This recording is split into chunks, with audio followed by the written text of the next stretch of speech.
Hello everyone, this is the video to share some info about glass, which is one of the common forensic evidence. Glass is an amorphous hard material and 75% of it is silica. Lime is used to make glass insoluble and it is the sodium oxide helps in lowering the melting point. In addition to these, there are foamers, stabilizers, fluxes and modifiers in it. Glass are of many types like soda lime glass, lead glass, borosilicate glass, laminated glass, tempered glass, etc. We can forensically classify glasses as soda lime glass, borosilicate glass, tempered or toughened glass, laminated glass, wire glass, colored glass, and light sensitive glass. Soda lime glass used in side car windows as well as rear windows. It breaks into small fragments so that chances for injury is less, or we can say that the impact is less. Borosilicate glass. Borate is a major component here used to manufacture lab glasswares, thermometers, etc. Tempered or toughened glass. It is stronger than ordinary window glasses. It is safe because it doesn't shatter. Instead, it will dice into small squares by splintering. Laminated glass made by sandwiching ordinary glass with plastic layer so that it will stick into the plastic layer when it breaks. Then wire glass. Here, a meshed wire is completely embedded in the glass. Colored glass. Metal oxides are added to soda lime silicate glass where chromium oxide produces green color, cobalt gives blue color, iron gives greenish blue color, and gold, copper, selenium colloidal particles produce red color. Then light sensitive glass, these contain colloidal particles of silver halide. Let's see the major crimes where glass is obtained as evidence. Burglary, road accidents, murder, sexual assaults, shooting incidents, arson, and vandalism are some among them. The glass obtained from these crime scenes are usually analyzed by physical matching, density, refractive index, curvature, fluorescence, and by elementary analysis, etc. First, let's see the density of glass. The glass particles with same density may have the same origin, since each glass have its own specific density. Methods used to find density of glass are density gradient method, flotation method, and displacement method. In the density gradient method, a glass column with density gradient into which we are adding the questioned glass fragments. The gradient at which the glass fragment remains suspended shows its density.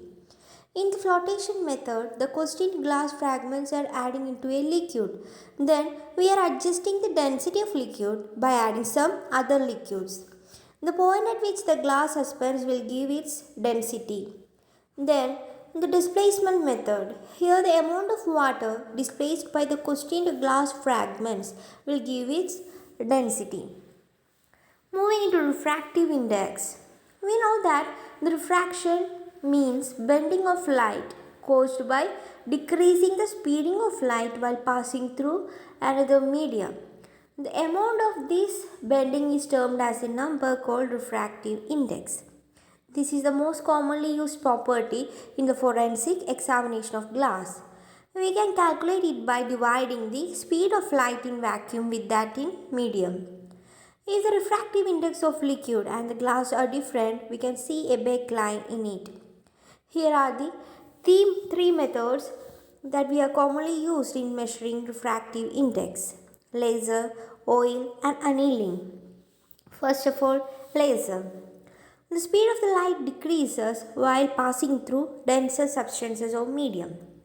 It is Snell's law that will help us in finding refractive index since we know the refractive index of air is approximately 1.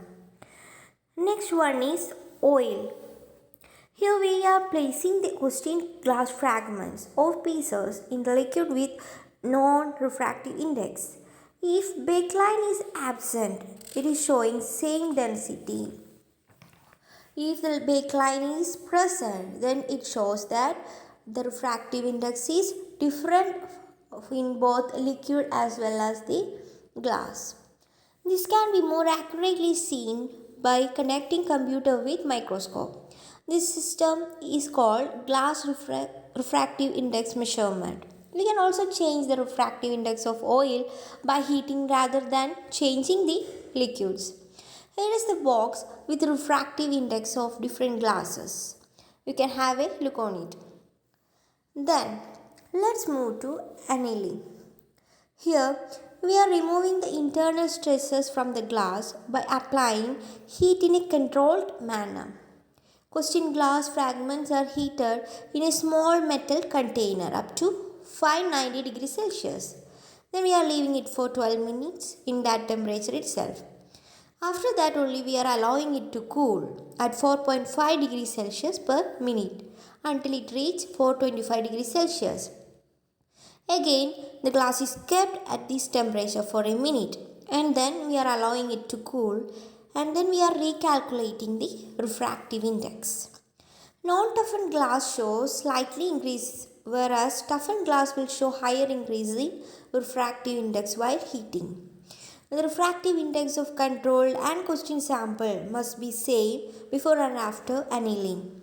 This helps to eliminate some samples from the suspected samples list. In the detection of curvature, we are using interferometer to measure minimal curvature of glass surface and spherometer to measure radius of curvature of curved glass surfaces.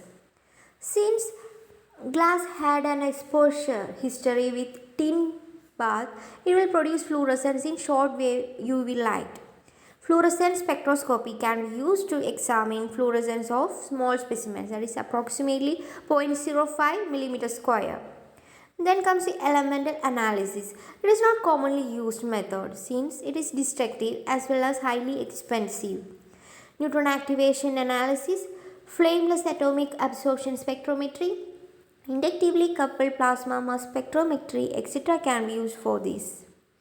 Now we can move to glass fractures. Common type of glass fractures are radial, concentric, cone and fractures by heat, etc. Radial crack. Radial crack can obtain by a high velocity projectile and it should form in the direction opposite to the force of impact. Here the backside of the glass will be missing and forms right angles on the reverse side. Then concentric cracks, which are formed in a circular pattern around the point of impact on the same side of impact. They are usually straight segments forms up to the existing radial crack. Here the front portion of the glass will be missing and forms right angles onto the front side. So here we can see the pattern of radial as well as concentric cracks. Here the concentric cracks are of circular, it forms a circular pattern, whereas radial cracks it forms a radial pattern. While looking into this picture, we can see that the radial fractures, it is happening in the, here is the force comes in this direction and it is in the opposite side, the radial fracture is obtained in the opposite side, whereas concentric fracture is obtained in the front side. And this radial fracture will forms right angle fractures in the reverse side, whereas these concentric fractures they are formed right angles in the front side. The major portion is missing in the front side. Here we can see the major portion of the glass is missing in the front side, but here the major portion of the glass is missing in the reverse side. Then coming to the cone fracture.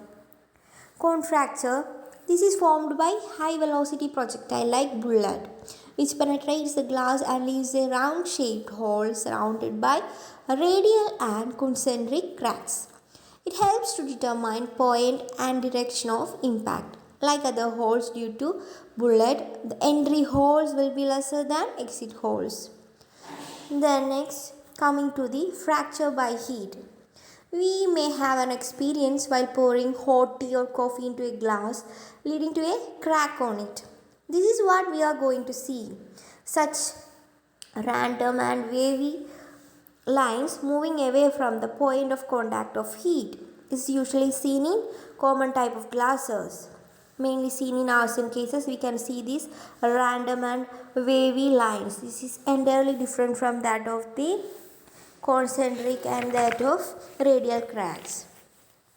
Then, while collecting and preserving, we must photograph and sketch the location from which glass evidence is obtained.